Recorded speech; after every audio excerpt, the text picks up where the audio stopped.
Hello, I'm Natalie Bumgarner. I'm an assistant professor here in the plant sciences department, and we're excited to welcome y'all to our blueberry plots for the virtual Fruits of the Backyard Field Day. And I'm Dave Lockwood. I'm professor of plant sciences and working with Natalie on this project. So we'd like to talk to you about blueberry production. So around us, we are in what is just over a year-old planting. We got this in the ground last spring, and we have planted here a cultivar trial that also had an IPM treatment laid over top of it. So we tried some different integrated pest management techniques. But what we really want to share with you more about is the cultivars and the types of blueberries that we have here. So we have all three types because we can grow them all in Tennessee, right? That's right. Tennessee is an interesting state in that we can grow the northern high bush, which you'll find up in Michigan and so on. We can grow the southern high bush, which is a cross between the northern and the rabbit eye. And then we can also grow the rabbit eye types that are native to the Gulf Coast and the further south areas. So we've got our options. We can go any way we want. And that was kind of the way that we laid out this trial. We wanted to give growers and home growers in Tennessee a chance to see what all of those types look like, all mixed in here together. And so we have a 9 cultivar trial. We have 3 northern high bush, 3 southern high bush, and 3 rabbit eyes. So I'm going to kind of run through the cultivars that we have here, and I'm going to kind of let Dave share a little bit about those. We'll start maybe with the rabbit eyes, since those may be what people end up growing the most. So we tried always to have kind of an old standard as well as some newer cultivars. So our standard, so to speak, here is Premier, which has been on the market for... Oh, it's 25 years or more. Yeah, quite a while. And then some of the newer ones that we have here are Titan and Ochlocny, which are both actually coming out of the UGA breeding program. That's right, yes. Sometimes people may get on rabbit eyes a little bit for having a smaller berry size, and so Titan is a cultivar that's been bred to address that. Right. Yeah, but there's a real good reason to look at rabbit eye blueberries, though. First off, we can extend our harvest season. Rabbit eyes tend to bloom and our fruit a little bit later than the other types that we have here. In addition to that, the rabbit eye is a much more forgiving plant. When we look at the cultural requirements, soil pH, organic matter, water levels, fertility, rabbit eye has performed better at low levels of management than the other types of blueberries. Yeah. Or, less than ideal soil conditions, which is common for us almost anywhere. And one I didn't mention, but I'm sure that most everybody who's listening will recognize, is Tiff Blue, which we used as our border plants.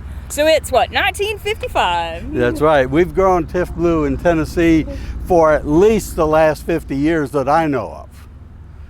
And if you've got a blueberry that's sending up suckers, then there's a reasonable chance it's a Tiff Blue in your backyard. Quite possibly, quite possibly.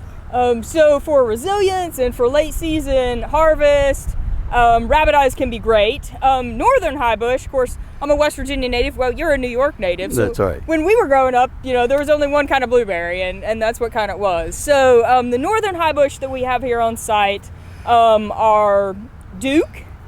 We also have Blue Ray and we have Toro, so kind of a range of ones that are reasonably common in some of those northern area growing, but there are some challenges, right? Yeah, and Duke has been about the most popular of the northern high bush for quite a few years, and so one of the earliest to fruit. So we tried to spread out our harvest a little bit through variety selection. Northern high bush are nice, but again, we're pushing the southern edge of where you can grow them. Their chilling requirement is fairly long, so we need to be concerned about that in some parts of the state. And they're a lot more finicky in regards to soils and and management conditions. So it's a good one, but it's not one you might want to start out with. Yeah. Not the easiest home grower selection. So those are kind of the two ends of the spectrum, and then we'll finish with a description and kind of meet there in the middle. So southern high bush, let's just mix all those genetics together and see what works. So we get a little bit of that earlier bearing that we like out of the high bush, but we typically have lower chill hours, which sometimes can be an asset. And some of the southern high bush that we have here on site are legacy. Actually, we have some here, and we also probably have some here. So they've been grown successfully here for many years. And then we also have New Hanover and Reveille, which are a couple of newer cultivars. And I will throw in there one more, which we don't have on site here, but which we have in our Greenville location, which is Ozark Blue, which is an Arkansas selection. Yeah. The southern high bush were developed across the northern and the rabbit eye type, like you said, to give us an earlier ripening berry in areas that could not grow northern high bush.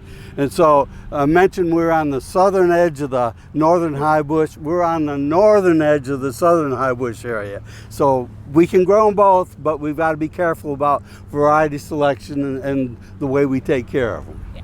So some of those ones that might work great for coastal North Carolina may be a little bit of a challenge up here. And we just really want to find out what performs well so that we can give the best information to growers. That's exactly right.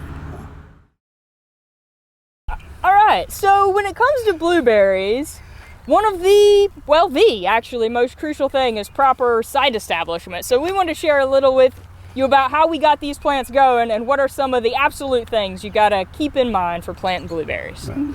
Yeah, ideally, blueberries need a soil that's got good internal drainage. So a sandy loam type of soil is better than one that has more clay that's going to be a little bit more poorly drained.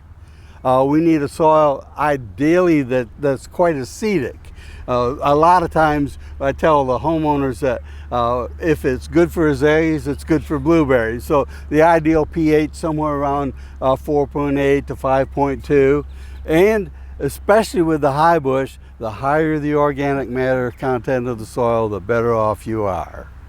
Yeah, and these plants have been in for about a year. So to give you a little bit of background, they went in last spring, and I'm thinking back, I believe, now this was a prior blueberry site. That's right. So when we took the soil test last spring, it was about 5.2, 5.3, which didn't make us too uncomfortable.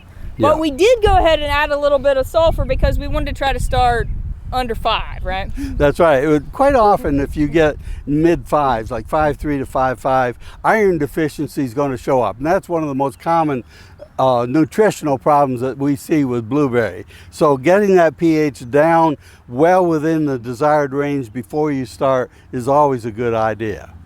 Our ability to turn that dial is limited once we get those plants in the ground. Yeah. And so pH management, and Dr. Lockwood mentioned a little bit about organic matter. So we do have mulch underneath these raised beds. In fact, we might want to talk just a little bit about the raised bed itself. So these were built before we planted. Right. Yeah, I like raised beds. The more I work with blueberries, the better I like a raised bed. A lot of times with just planting on ground level, if the soils aren't exactly right, you really cannot create and maintain an ideal soil environment for the plant. You know, if you've got poor drainage and you plant without a raised bed, you've got a problem. So by building a raised bed and that's high enough to accommodate the root system of a blueberry and wide enough to let that root system spread out as the plant gets older, you can get by a lot of the shortcomings that the natural soil environment might present. You can build the pH you want, you can incorporate the organic matter content you need to give you a good environment for blueberry root growth. And there's a lot of parts of the state where we do kind of have to create that environment because it's probably not going to exist there naturally. So what we have here is kind of a unique combination of management. So we had a soil raised bed, then we covered that with a surface application of wood chips, and then on top of that we have a woven ground cover. And I know that you've done research in woven ground cover before, so actually right here on this site. On this site, yeah. We and I might point out, if you use wood chips, ideally you want to use pine. And they contribute more to helping maintain that desirable soil pH. We know they won't pull it up. That's right. But putting a mulch down after the plants are in is very important because of the root system that blueberries has is very shallow. And it depends on whether it's a high bush or a rabbit eye, but in some of the tests, it's shown that on high bush, you would find almost all of the roots are going to be in the upper 8 inches or so of the soil. In rabbit eye, mostly within the upper 12 to 14 inches. So in addition to having a very shallow root, you've got a root system that's very inefficient about its ability to take up water and nutrients due to the lack of root hairs. And so we have an example here. We'll come in closer and show you some up-close pictures. This is an example of probably a 2-year-old bare root plant. This is Premier, so it's actually one of the cultivars that we have here. And you can see how much of a root system a plant would be going in as. Now this is leafed out, so that's slightly confusing. We'd want to put this in as dormant. But I don't know if you want to share a little bit about how you'd buy your plants and some of those size and age factors. Yeah, I don't like to plant 1-year-old blueberry plants. I think they're too small to go to the field, and unless you've got the ability to really monitor soil moisture and soil nutrition, I think that a 2 to 3-year-old plant is probably a lot better bet for you to go to the field with. And also, you can buy blueberries as a bare root plant, or you can buy them in a container plant. Really, I don't know if there's a big advantage of one over the other. The big limitations I see on some of the container plants is the container's a little bit too small for the plant, and you've got a root-bound plant. And if you have that situation, now you've got to spread out that root system, and you're actually going back to a bare root plant to put in the ground. Treat them rougher than homeowners sometimes want to anyway. So you can oftentimes get a better cost on a bare root plant. Yeah. I mean, I think a lot of these that went in here were a $5 or $6 plant versus, you know, say 15 to 25 that you might get in a container. But they do give you a little bit more flexibility sometimes throughout the season. Yeah. No, but if you mentioned costs on container plants, if you're buying plants from a different part of the country, because a lot of our, well, especially the northern high bush, are going to come from up in, say, Michigan or some of those states. Where these came from. Yeah, and if you're buying several plants, it's certainly a lot cheaper to ship bare root than it is container plants. Yeah, and so we've got a couple examples here. This is a rabbit eye. This is a northern high bush, and you can actually tell the difference walking these rows, what the shape of the leaf looks like. And also, we were talking about the age. You know, we can take some pictures as well, but some of the smaller plants that we have in this planting actually went in smaller. We tried to the best of our ability to get the same age and size of plants, but we did have a couple cultivars that went in a little bit smaller, so we can still see the difference. Yeah, and another thing you can see on rabbit eye versus some of the high bush is a lot of times the rabbit eye, if you look at the leaf, it's kind of got a powdery look to it, sort of like you sprinkle baby powder or something over the leaf, and a bluish cast to the foliage, whereas the high bush tends to be more of a shiny, lustrous green. Deep green. Yeah. So that's a little bit of an introduction to how we establish these plantings, what we did as far as organic matter addition. That's the great thing about having the mulch under this bed, because it'll continue to break down and add organic matter. Hopefully we don't have to go back in and do that as much. One more thing we might throw in here is that this fall, one of the cool follow-up experiments that's going in this trial is actually a cover crops project. Yeah, we're looking at different vegetation out in the rows and looking at our ability to impact soil characteristics through the cover crop that we grow. We want to maintain some type of vegetation between the rows, especially if you're on a little bit of a slope, because washing can be a problem. And also, it's a whole lot nicer to work in a field where you've got a grass cover as opposed to bare ground. It gets a little muddy every now and then. Yeah, so that's kind of your pitch for 2021. Join in next year and we'll tell you how tillage radishes and blueberries went together.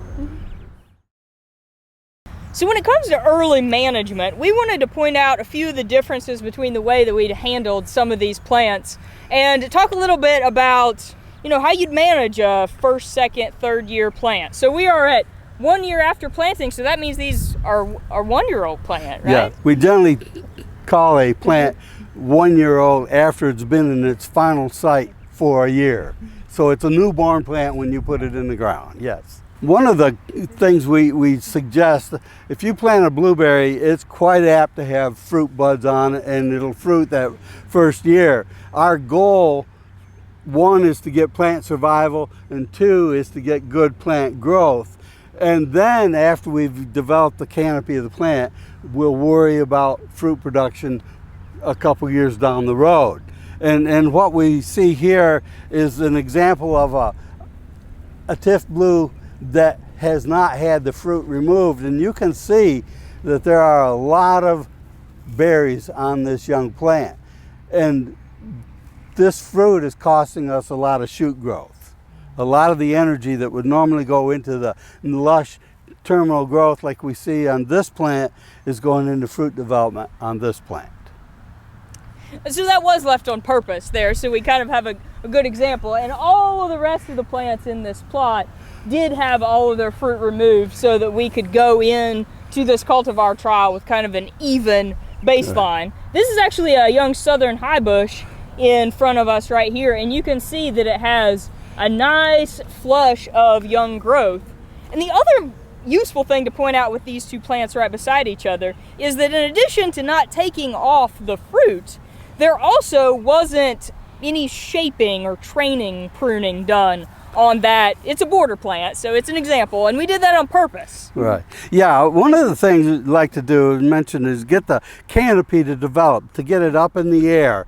And so the ideal blueberry plant would be one that is relatively open down low, so you got air circulation under the plant, and you're going to build the fruiting area up higher. It's also a lot easier to pick, and a lot of that low fruit will not get harvested simply because it's too low, and also if it's low enough where you get soil splash on it, then you've got some issues with the fruit. So build that canopy up, and the way you do that a lot of times on that new plant is to go with the pruning shears, cut off some of those lower, weaker shoots, and leave some of the more vigorous upright shoots, because that's where you're going to get these nice lateral branches that are building the crown of the plant.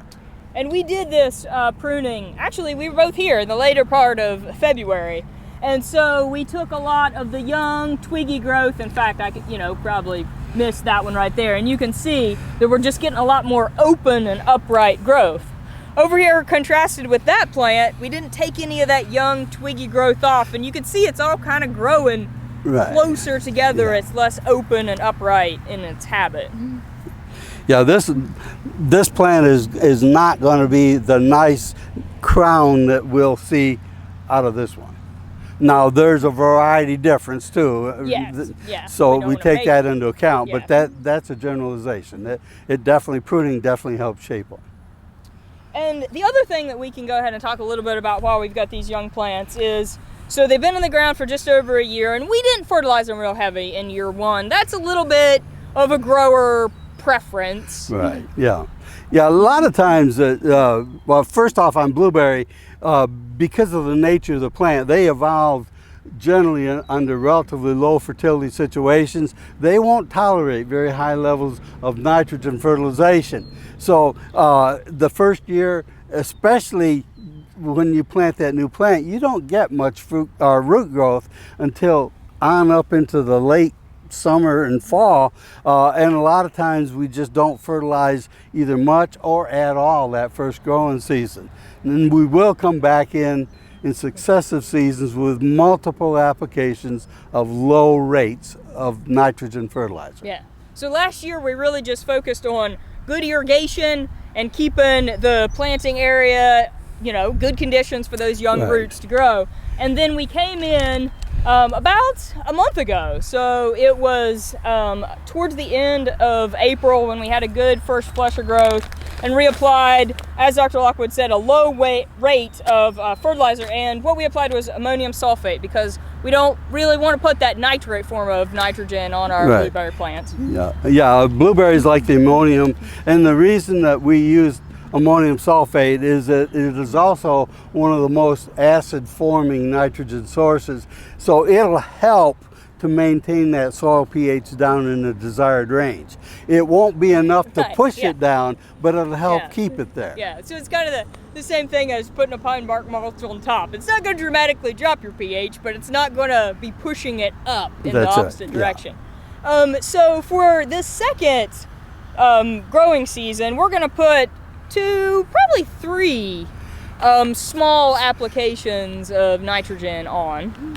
Yeah, normally what we talk about is multiple applications at low rates, and we'll start off probably somewhere around a month or so after bud break for our first application, and then about 6 weeks after we'll hit them, and then maybe 6 weeks after that, and then we'll quit for the rest of the summer. That follows true after you once the berries get fruiting too. We want to make sure that we don't put our nitrogen out too early.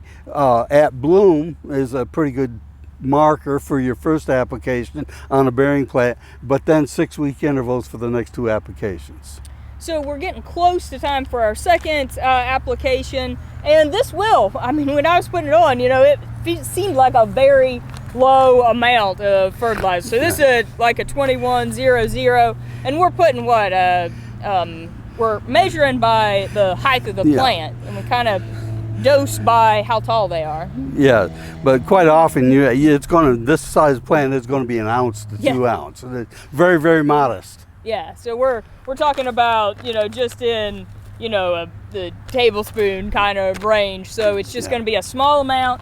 And of course, we have these holes cut here. I try to scatter it as widely as possible. We don't want to just dump it in a pile right beside the stem. We don't want fertilizer burning, so we try to scatter it as much as possible. And actually, since it rains about every day, it works in pretty well. We can scatter some fertilizer, we'll have a rain, and it helps push that nutrient down into the soil profile. Right. So the final element of blueberry management that we wanted to share a little bit with you about today was weed management, which is of course everybody's favorite topic. And we talked a little bit about the woven ground cover, which was in fact a big help as far as keeping down grass. But you can still see we have some grass that are coming up through our planting holes on these young plants. Ideally, if you can spend plenty of time before you plant getting rid of the weed and grass cover in the row, it'll make it a lot easier once the plants are in the ground. How do you handle it afterwards? Well, depending on the number of plants, pulling it, if the soil is moist, you can quite often do that if you catch it early enough. There are some herbicides that are labeled, but again, if you've only got a few plants, it's probably not a realistic way to go. Yeah, and so we're probably going to spray just a little bit of a grass herbicide, of course, you know, that's labeled for blueberries here. And a lot of those post-emergence herbicides have better efficacy when the grass weed is small. So early season is your best bet there, or as Dr. Lockwood said, a little bit of hand weeding can go a long ways in the small planting. But if you think back to when we were looking at the root system of a blueberry, again, it's a very non-competitive plant. The roots are not at all aggressive, and so if you have grasses and weeds growing around the plant, you're going to do more to feed the grass and weed than you are the blueberry plant. So get rid of that competition. Yeah, the grass, it likes ammonium nitrate just as well. Very much, yes.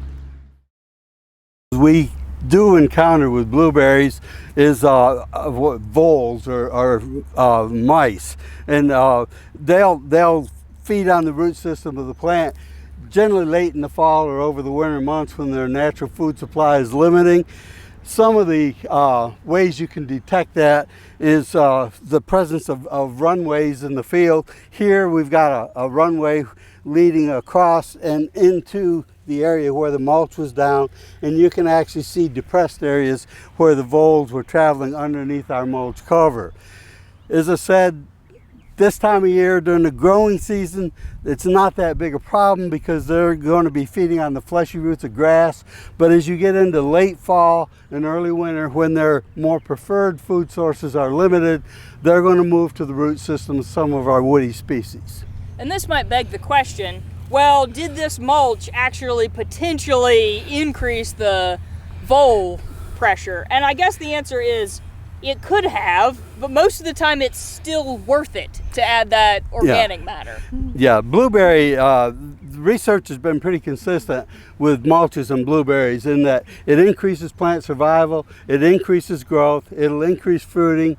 It's well worth the investment, but it's not 100% without its problems. That's right. And wildlife or vole control is one of those issues. Now, the way we take care of the area, frequent close mowing between rows and around the border of the planting will help to limit invasion into the planting, but it's not going to eliminate it completely.